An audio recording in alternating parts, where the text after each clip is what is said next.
আসসালামু আলাইকুম প্রিয় দর্শক, সবাইকে স্বাগত জানাচ্ছি আমার দেশ বিহাইন্ড দ্য নিউজে। সঙ্গে আছি আমি তামান্না মিনহাজ। আপনারা সবাই জানেন এই আয়োজনে আমরা কথা বলি মূলত দিনের সবচেয়ে আলোচিত খবরটি নিয়ে, যে কন্টেন্টটি আপনারা পছন্দ করেছেন এবং ছাপা পত্রিকায় যে খবরটি আপনাদেরকে সবচেয়ে বেশি মোহিত করেছে সেই খবরটি নিয়ে। সেই হিসেবে যদি দেখতে যাই, আজকের দিনের সবচেয়ে আলোচিত খবরটি ছিল ট্রানজিটের ফায়দা শুধু ভারতের, যেটি আমার দেশের আজকে লিড নিউজ ছিল। নিউজটি লিখেছেন সৈয়দ মিজানুর রহমান। আজকে আমরা এই নিউজটির ব্যাপারে কথা বলবো তার সঙ্গে। মিজান ভাই, আপনাকে স্বাগত জানাচ্ছি আমাদের এই আয়োজনে। কেমন আছেন আপনি? আলহামদুলিল্লাহ, আমি ভালো আছি, ধন্যবাদ আপনাকে। এই কথাটি কেন জিজ্ঞেস করলাম আজকে, আমি সচরাচর এই প্রশ্ন দিয়ে শুরু করি না, আজকে আপনাকে শুরু করলাম কারণ যে নিউজটি আপনি লিখেছেন সেটার প্রতিক্রিয়া এত বেশি, এত প্রবল। এখন পর্যন্ত একদম ঝড়ো বেগে প্রতিক্রিয়া পাচ্ছি আমরা। নিউজটির ক্ষেত্রে কিছু জিনিস আছে, আমি যদি সরাসরি নিউজটিতেই প্রবেশ করি, এখানে আপনি একটা ডিজিটের কথা বলেছেন যে গত 16 বছরে বাংলাদেশ ট্রানজিট থেকে ইনকাম করেছে মাত্র, মানে বাংলাদেশের আয় ছিল মাত্র 37 লাখ টাকা। জি, এটা কিভাবে সম্ভব? একটা বিস্ময়কর সংখ্যা, মানে এটা কম। হ্যাঁ, আপনি মানে এটা আসলে ট্রানজিট থেকে যে আয় হওয়ার কথা ছিল, কারণ আমরা এই নিউজটাতে উল্লেখ করেছি যে আমরা এই ট্রানজিটের জন্য বাংলাদেশ ইতিমধ্যে 6 থেকে 7 হাজার কোটি টাকা খরচ করেছে অবকাঠামো খাতে এবং অন্যান্য খাতে। কিন্তু আমরা দেখতে পেয়েছি, আমরা পরিসংখ্যান আমাদের হাতে যা এসছে তার আয় মাত্র 37 লাখ টাকা, কম বেশি হতে পারে। কারণ এখানে আরেকটু জিনিস আমি অ্যাড করতে চাই, পাঠকদেরকে জানিয়ে রাখতে চাই। আমি যখন নিউজটি শুরু করি, ট্রানজিট থেকে আয় কত এই তথ্য পেতে আমাকে অনেক ব্যাক পেতে হয়েছে। আমি জাতীয় রাজস্ব বোর্ডে গিয়েছি, আমি সড়ক পরিবহন সাথে যারা সংশ্লিষ্ট তাদের সঙ্গে কথা বলেছি, নৌ পরিবহন মন্ত্রণালয়, বিআইডব্লিউটি, মানে সবগুলো সংস্থার সঙ্গেই কথা বলেছি, কিন্তু কারো কাছে সঠিক কোনো তথ্য নেই। সঠিক সংখ্যা কত এইটি আমরা পাইনি। যার ধরুন আপনারাও বের করেন নাই যে ওনাদের কতটুকু আয় হচ্ছে। আসলে তারা বলছেন এটা যে ট্রানজিট, এই জিনিসটাই তাদের কাছে এখনো রহস্যজনক। বাংলাদেশ ভারতকে ট্রানজিট দিয়েছে নাকি দ্বিপাক্ষীয় যোগাযোগ ব্যবস্থা, এটা নিয়েই সংশ্লিষ্ট দপ্তরগুলোতে প্রশ্ন রয়েছে। এটা প্রশ্ন থাকবে কেন? কারণ ব্যবহারটা তো খুব সুস্পষ্ট। ভারতের পণ্যবাহী, ওটা সে যাই হোক, রেল হোক, ট্রাক হোক, অথবা নৌপথে যানবাহন হোক, এই জিনিসটা তারা আসছে তাদের পণ্য বহন করে, তারা নিয়ে বাংলাদেশটা ভেদ করে তাদেরই আরেক পার্টে চলে যাচ্ছে। এটা নিয়ম অনুযায়ী বা সেটাই হওয়ার কথা ছিল। কিন্তু দুর্ভাগ্যজনক হলো সত্য যে বিগত সময়ে ভারতকে আমরা এত পরিমাণ ছাড় দিয়েছি, আসলে তাদের কতগুলো ট্রাক আসলো, কতগুলো বাংলাদেশ ক্রস করে যাচ্ছে, কি পণ্য নিয়ে আসলো, এর কোনো কিছুই ঠিক সেইভাবে যাচাই করে দেখা হয়নি এবং এখন পর্যন্ত আমি মনে করি না যে হচ্ছে। একটা বিষয় নিয়ে আমার একটু কৌতূহল আছে। ভারতীয় ট্রাক যেগুলি বাংলাদেশে প্রবেশ করত, এগুলোর ভেতরে কি পণ্য আছে এগুলো বাংলাদেশ কখনো পরীক্ষা করে দেখার চেষ্টা করেনি? নানা কিছু হতে পারে, খাদ্যপণ্য হতে পারে, কিন্তু অস্ত্র তো হতে পারে। হ্যাঁ, সেটাই আমি এখানে আরেকটা, আপনি জানেন যে আমরা লিখেছি যে নিরাপত্তা ঝুঁকি, এই আপনার এই কথা থেকে আমি আসছি। যখন তৃতীয় বা দ্বিতীয় কোনো দেশের একটি পরিবহন বলেন, প্রোডাক্ট বলেন, আমাদের দেশে আসবে, অথবা আমরা যখন আরেকটি দেশে যাব, নিয়ম হচ্ছে যে আমি কি নিয়ে যাচ্ছি সেটা পরীক্ষা করা হবে। পৃথিবী যেখানেই যান আপনি, ইউরোপের কথা বলা হয়ে থাকে, ইউরোপের ট্রানজিট রয়েছে। আমি যেটুকু জানি, আমি নিজেও ইউরোপের বিভিন্ন দেশে গিয়েছি, তাদের ট্রানজিট ব্যবস্থা সম্পর্কে আমার ভালো ধারণা রয়েছে। তাদেরও যখন ট্রানজিট হয়ে যখন এক দেশের পণ্য আরেক দেশে যায়, সেখানে কিন্তু আপনার কী পণ্য নিয়ে আসলো সেগুলো পুঙ্খানুপুঙ্খভাবে পরীক্ষা করা হয়, স্ক্যানিং করা হয় এবং তারপর সেগুলোকে খালাস করা হয়। কিন্তু আমাদের ক্ষেত্রে যেটা হয়েছে, দুর্ভাগ্যজনক হলেও সত্য, যে সেগুলোর কিছুই করা হয়নি বলে আমরা জানতে পেরেছি এবং সেটি বাংলাদেশের জন্য বড় ধরনের একটা নিরাপত্তা ঝুঁকি তৈরি করেছে। এটা আমি আমার নিউজে বলেছি এবং যাদের সঙ্গে আমি কথা বলেছি, বিশেষজ্ঞ, অর্থনীতিবিদ এবং নিরাপত্তা বিশ্লেষক, প্রত্যেকেরই একটি বক্তব্য যে এটা আসলে কি ট্রানজিট ছিল নাকি ভারতকে একতরফাভাবে একটা সুবিধা দেওয়া হয়েছে। আমি শুরুর কথাতেই আবার আসি, সেই 37 লাখ টাকা। এখানে আমি একটু সংশোধনীয় দিতে চাই। গতকাল বোধহয়, মানে আজকে সকালে যখন আমাদের এই আপলোডটি হয়, সেই জায়গায় সম্ভবত আমি এক জায়গায় 37 লাখকে ডলার আপনি বলে ডলার বলেছেন, ফেলেছিলাম। হ্যাঁ, এটা এক আপনার জায়গায় আমি আন্তরিকভাবে দুঃখিত এটার জন্য। পুরোটা টাকা হবে আসলে, তবে কোনো আমাদের জায়গায় ডলার না, মূল পেপারে অথবা আমাদের অনলাইনে এটা হিসাবটা টাকাই ঠিক গিয়েছে। এটা টাকাই ছিল। সম্ভবত পড়তে পড়তে হঠাৎ করে আমার জি, স্লিপ অফ টাং সম্ভবত, এই জন্য আমি আন্তরিক দুঃখিত। তাও তবে টাকার অঙ্কটা 37 লাখ টাকা, জি এটা ডলার না। জি এটার ক্ষেত্রে আমি আসতে চাচ্ছিলাম আবারও, সেটা হচ্ছে আপনি বলছিলেন যে কর্মকর্তাদের মধ্যেই সুস্পষ্ট ধারণা ছিল না ট্রানজিট কিনা এবং এটা থেকে মাসুল হিসেবে আমরা কত টাকা কি পেয়েছি। এই পরিস্থিতিটা কেন? আপনি একটা গল্প বলছিলেন, আমি মাঝখানে ইন্টারাপ্ট করেছি। দেখুন, আপনার যখন একটা ট্রানজিট হবে, ট্রানজিট মানে হচ্ছে বাংলাদেশের, ভারতের পণ্য বাংলাদেশে আসবে, বাংলাদেশ হয়ে সেটা নেপাল যাবে, ভারত যাবে, অথবা ভুটানের কথা বলা হয়েছিল সেখানে যাবে।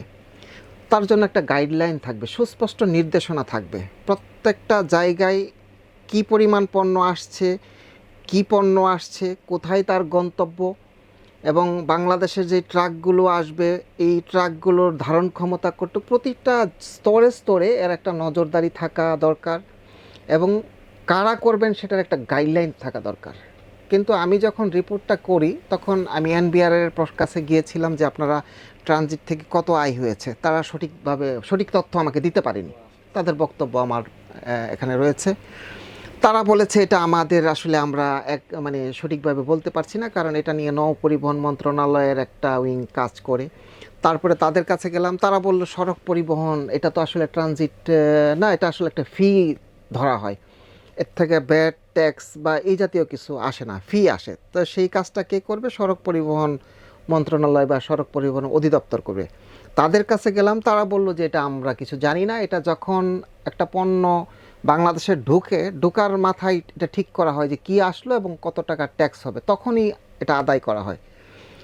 আমি দুর্ভাগ্যজনক হলেও সত্য এটা বলতে দ্বিধা নেই যে বাংলাদেশ এটা ইন্ডিয়াকে ট্রানজিট দিয়েছে বলে আমরা যা বলছি, বাস্তবিক অর্থে আমি এটা নিজে স্বীকার করতে নারাজ। আমি বলতে পারি একটা দ্বিপাক্ষীয় যোগাযোগ ব্যবস্থা এটা। ভারতকে আমরা একটা বিশেষ সুবিধা দিয়েছি এই দ্বিপাক্ষীয় যোগাযোগ ব্যবস্থার মাধ্যমে, যার দরুন এখানে আপনার শুল্ক আদায়ের কোনো ইস্যু নেই, অথবা এটার কোনো গুরুত্ব ছিল না আমার কাছে মনে হয়েছে। এবং যারা আমাকে বক্তব্য দিয়েছেন, আমি যাদের সঙ্গে কথা বলেছি, তাদেরও একই কথা যে এটা যদি ট্রানজিট হতো তাহলে নির্দিষ্ট একটা গাইডলাইন থাকতো, কিন্তু সেটি নাই। কোনো মন্ত্রণালয়ের মধ্যে সমন্বয় নেই যে জিনিসটা কিভাবে হবে, এবং ঠিকই তাদের বলছেন। সুনির্দিষ্ট কোনো নির্দেশনা নেই, গাইডলাইন নেই। জি, এবং এটা চুক্তি হয়ে বাস্তবায়িত হয়ে ভারত এত বছর ধরে ভূখণ্ড ব্যবহার করছে বাংলাদেশের, এখনো বিদ্যমান, কারণ ট্রানজিট তো এখনো বাতিল বিদ্যমান। হয়নি। হ্যাঁ, চুক্তি তো আছে এখন। সেটার আরেকটা কারণ আমি সংশ্লিষ্টদের কাছ থেকে জেনেছি, তারা বলছেন যে ট্রানজিটের যে চুক্তিটা, কি চুক্তি ছিল, চুক্তির খসড়া বা চুক্তির মেইন কপি, সেগুলো কোনো সংশ্লিষ্ট দপ্তরগুলোতে নেই। এটা সরকারের একেবারে, দপ্তরেও সরকারের চুক্তির কপি নেই। তারা মানে তারা দিতে পারেনি, আসলে বলতে পারেনি। তার মানে হয়তো আছে, কিন্তু কার কাছে আছে বিষয়গুলো সেটা আমার কাছেও খুব অস্পষ্ট ছিল। এগুলি না খুব দুর্ভাগ্যজনক বিষয়। কিছুদিন আগে আমাদের সীমান্ত এলাকায় খুব ঝামেলা হলো, বিএসএফ আবারও কাঁটাতারের বেড়া তৈরির চেষ্টা করছিল। স্বাভাবিকভাবেই বিজিবি গিয়ে বাধা দিয়েছে, এলাকাবাসী বাধা দিয়েছে, এবং তখন বিএসএফ এর দিক থেকে যে যুক্তিটা দেয়া হয়েছে যে 2009 কিংবা 10 সালেই হাসিনা সরকারের সঙ্গে তাদের একটা চুক্তি হয়েছিল, যেই চুক্তি বলে আমাদের যে শূন্যরেখা সেটার 150 গজের মধ্যেই তারা কাঁটাতারের বেড়া নির্মাণ করতে পারবে। এই চুক্তি সম্পর্কে আমরা জানি না, আমরা দেশে থাকি, আমরা জানি না, সীমান্ত রক্ষী যারা আমাদের বিজিবি তারা জানে না। এই চুক্তির খসড়া বা এই চুক্তির কপি সবকিছুই আছে বিএসএফ এর কাছে।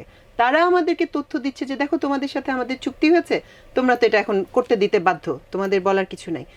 আপনার আজকের যে পরিস্থিতিটা, আপনি যেটা বলছেন যে যেই মন্ত্রণালয়গুলি এর সঙ্গে সংশ্লিষ্ট জড়িত, তাদের কাছে তারা এই চুক্তির ব্যাপারে সুস্পষ্টভাবে কিছু জানেন না, তাদের কাছে কোনো গাইডলাইন নেই, অথচ এই জিনিসটা বাস্তবায়িত এবং ভারত অবারিতভাবে বাংলাদেশের ভূখণ্ড ব্যবহার আপনার এই করছে। সীমান্ত প্রহরী ইন্ডিয়ান যারা, তাদের কথা শুনে, কাঁটাতারের বেড়ার কথা শুনে আমার একটা কথা মনে পড়লো।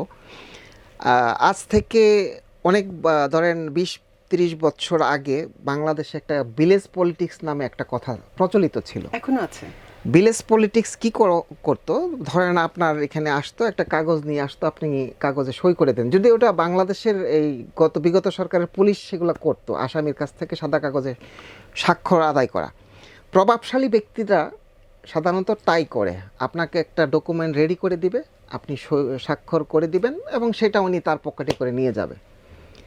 বাংলাদেশের ক্ষেত্রে দুর্ভাগ্যজনক হলেও সত্য, আমরা মনে করি সেগুলোই হয়েছে এতদিন। ভারত আমাদেরকে একটা গাইডলাইন দিয়েছে, কোনো কোনো ক্ষেত্রে হয়তো তারা কাগজপত্র রেডি করে দিয়েছে, চুক্তি রেডি করে দিয়েছে, সেই চুক্তি আমরা সই করে তাদের কাছে পৌঁছে দিয়েছি। হয়তো এই কপি আমরা রেখেছি কিনা আমরা জানি না, রাখলেও হয়তো নির্দিষ্ট যেই ব্যক্তিটা তিনি কে সেটাও হয়তো আমরা জানি না। তবে এটা বর্তমান সরকার ভালো বলতে পারবে। আমরা আশা করব বর্তমান সরকার ট্রানজিট সহ অন্যান্য যতগুলো চুক্তি রয়েছে, এটা ভারত হোক, নেপাল হোক, পাকিস্তান হোক, সার্কের অন্যান্য দেশ হোক, দেশের জনগণ হিসাবে প্রত্যেক ব্যক্তির জানার অধিকার রয়েছে যে আপনি কার সঙ্গে কি চুক্তি করছেন, দেশের বাইরে গিয়ে কি চুক্তি করে আসলেন, জি। বা বিদেশ থেকে যে অতিথি আসলো তার সঙ্গে বা আপনি কি চুক্তি করলেন। Correct. এটা নিয়ে ভারতের বিষয়ে আলোচনা একমাত্র হচ্ছে। আমরা যেটুকু জানি, নিরাপত্তা চুক্তি যেগুলো হয়, আমি কিছু অস্ত্র কিনলাম দেশের স্বার্থে, সেগুলো এক দেশ আরেক দেশের কাছে গোপন রাখে তার নিরাপত্তার স্বার্থে। কিন্তু আমি আয় করব, বিলিয়ন বিলিয়ন ডলারের আয়ের গল্প আমরা শুনেছি।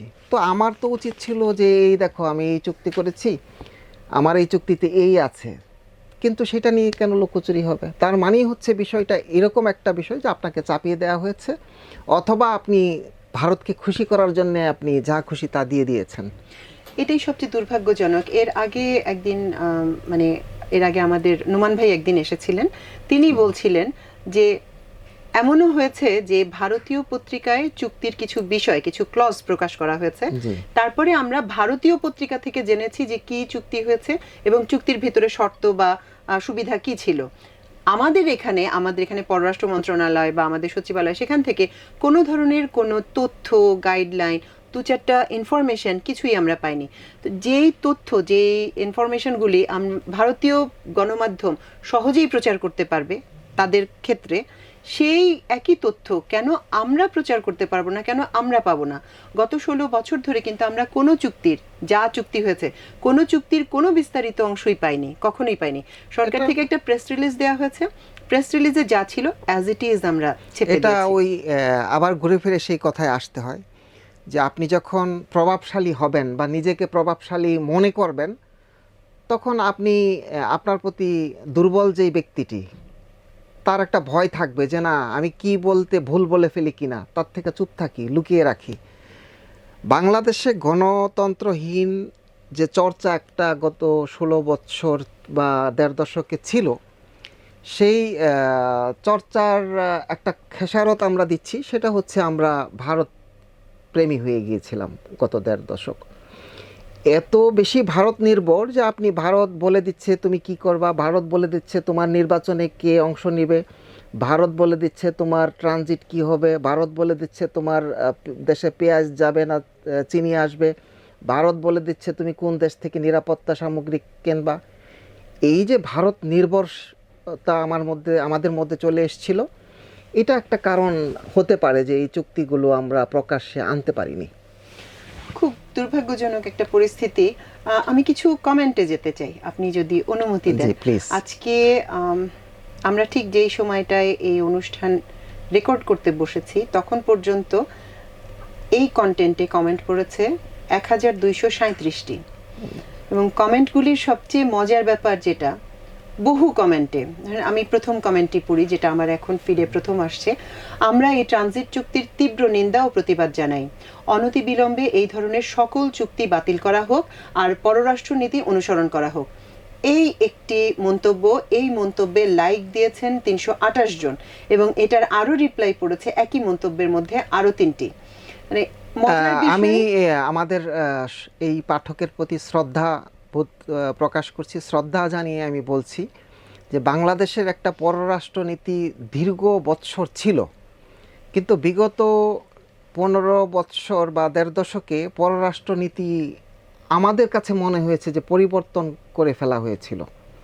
অবশ্যই এর খেসারত কিন্তু আমাদেরকে দীর্ঘ বৎসর দিতে হবে, জাতিকে আমরা বহন যা করতে হবে, দিয়েছি, হ্যাঁ, সামনে আরো বহু বছর দিব। বহন করতে And হবে। বিগত প্রধানমন্ত্রী তো স্পষ্ট করে সংবাদ সম্মেলনে বসে দম্ভের সঙ্গে বলে গিয়েছেন, ভারতকে যা দিয়েছি ভারত সারা জীবন মনে রাখবে। দেখুন, আমরা ভারত বিরোধী নই, আমরা ভারতের বিরোধিতা করি না, কারণ আমাদের সবচেয়ে বড় প্রতিবেশী ভারত।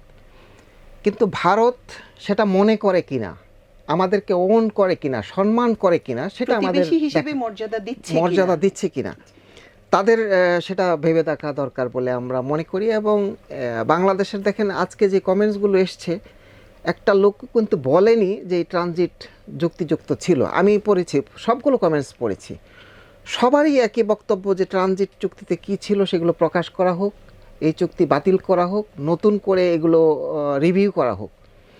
আমরাও মনে করি ট্রানজিটের মতো একটা স্পর্শকাতর ইস্যু, যেখানে দেশের নিরাপত্তা জড়িত, যেখানে বাংলাদেশের স্বার্থ জড়িত, বাংলাদেশকে ব্যবহার করে আপনি বাংলাদেশের বুক চিরে আপনি আপনার নিজের স্বার্থে জিনিস নেবেন নাকি বাংলাদেশকে তার হিস্সা দেবেন, সেটার একটা সুরাহা আসা উচিত।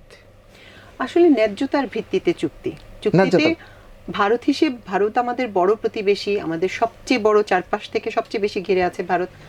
তারা তাদের সুবিধা তো অবশ্যই নিশ্চিত করবে, কিন্তু আমরাও দিতে আমাদের প্রস্তুত স্বার্থ, তাদের হ্যাঁ, সুবিধা আমরা অস্বীকার করিনি। বাংলাদেশ কখনোই ভারতকে তাদের ন্যায্য দাবির বিষয়ে অস্বীকার করেনি যে তোমাদেরকে আমরা এটা পূরণ করব না, তোমাদের দাবি পূরণ হবে না। আমরা তাদের প্রতি যথেষ্ট সম্মান দেখাই, এবং বাঙালি জাতি, বাঙালি মুসলমান জাতি অনেক ভদ্র, অনেক নম্র এবং সম্মানশীল, তারা অন্যদেরকে সম্মান দেখায়। কিন্তু আমরা ভারতের কাছ থেকেও সেটা প্রত্যাশা করি। অবশ্যই ভারতকে আমার বুঝতে হবে। স্বার্থ কেন আমি বিকিয়ে দেব? জি আমার স্বার্থ রেখে আমি আপনার যা প্রয়োজন আপনাকে তা দিতে প্রস্তুত। জি, এটাই তো পারস্পরিক দ্বিপাক্ষিক যে বিষয়, সহযোগিতা যেটাকে বলে। সহযোগিতা। আপনি বলছিলেন যে কমেন্টগুলি পড়েছেন, আরো দুই একটা কমেন্ট যদি আমি জি, পড়ি। পড়েন। সব ট্রানজিট চুক্তি বাতিল করতে হবে এখনই, এই কমেন্টটা এই জন্যই পড়লাম, এটা আপনার কথাতেও এসছে। প্রায় 500 লাইক এবং খেদ সব ধরনের কিছুই প্রকাশ করা হয়েছে, রিয়াকশন এসেছে প্রায় 500। একটা জিনিস আমার খুবই বিস্ময়কর লাগে আমার দেশের ক্ষেত্রে, সেটা হচ্ছে আমরা একটা কন্টেন্ট আপ করি, তারপরে কন্টেন্ট তো মানুষ দেখে, তাদের মন্তব্য করে, ভালো ভালো মানুষ, বলবে, হ্যাঁ, পক্ষে বলবে, বিপক্ষে খারাপ বলবে, বলবে, খুব ভালো স্বাভাবিক, খুব বলবে, এটা স্বাভাবিক, তো আছেই। এবং আমরা সেটা মেনে নিই। হ্যাঁ, অবশ্যই। কিন্তু একটা কমেন্ট, একটা কন্টেন্টের পিছনে এত মানুষের কমেন্ট আসা, এবং প্রত্যেকটা কমেন্টের পরে মানুষের যে সেটাতে রিয়াকশন দেয়া, সেটাতে আবার রিপ্লাই দেয়া, এর কোনোটার রিপ্লাই কিন্তু আমরা এখন পর্যন্ত দেই না। কোনো কমেন্টে আমাদের দিক থেকে, আমার দেশের পক্ষ থেকে রিপ্লাই দেয়া হয় না। কিন্তু তারা নিজেরাই যে কমেন্ট করে এবং সেটার জবাব দেয়, আমার কাছে জিনিসটা বিস্ময়কর লাগে যে ইন্টারাকশনটা কত সাংঘাতিক। এর কারণটা হচ্ছে, দেখেন, এই যে ইস্যু ট্রানজিট, এখানে কিন্তু শুধুমাত্র ব্যবসা বাণিজ্য অর্থনীতি খুঁজলে হবে না। আমাদেরকে দেখতে হবে একটা জাতি, একটা দেশ, এবং একটা বৃহৎ অর্থে আমাদের ভবিষ্যৎ, আমাদের নিরাপত্তা কি। এই কারণে আমার কাছে মনে হয়েছে যে এত মানুষ এটাকে ফলো করছেন, নিউজটা পড়েছেন, তারা কমেন্টস দিচ্ছেন, তাদের বক্তব্য, তাদের মতামত তুলে ধরছেন। অন্যরা মন্তব্য করলে আপনি বলছেন যে তাদের মন্তব্যের ভিতরেও আবার মন্তব্য হচ্ছে। 500-600 করে। তার মানে হচ্ছে দেশের মানুষ এটাকে খুব সিরিয়াস একটা ইস্যু হিসাবে দেখছেন। এবং আমি একটু মেনশন করি, আমি যে শুরুতেই যে কারেকশনটা দিলাম আমার পক্ষ থেকে, যে 37 লাখ টাকা, আমি বোধহয় একবার $3.7 মিলিয়ন বলে ফেলছিলাম।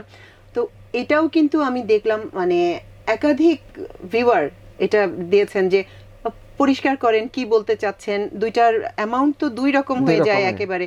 37 লাখ টাকা খুবই অল্প, ডলার বললে এটার অ্যামাউন্ট অনেক বেড়ে যায়, অনেক বেশি হয়ে যায়। তারপরেও আপনি দেখেন 7,000 কোটি টাকা আপনি খরচ করে আমরা যদি ডলারে কনভার্ট করি, তারপরে ওটার পরিমাণ কিন্তু খুব অল্প। ওই হিসেবে তো একটু, যদিও এটা ডলার না, এটা টাকার অঙ্কটাই আমরা উল্লেখ করেছি। তো পাঠক ঠিকই বলেছেন আপনি। ওনারা দেখেন কত সূক্ষ্মভাবে যে একটা শব্দ একটু এদিক ওদিক হয়ে যাওয়া, সেটা নিয়েও একজন না বেশ কয়েকজন মন্তব্য করেছেন যে এটার একটা কারেকশন দেন বা কি বলতে চেয়েছেন আপনারা স্পষ্ট করেন।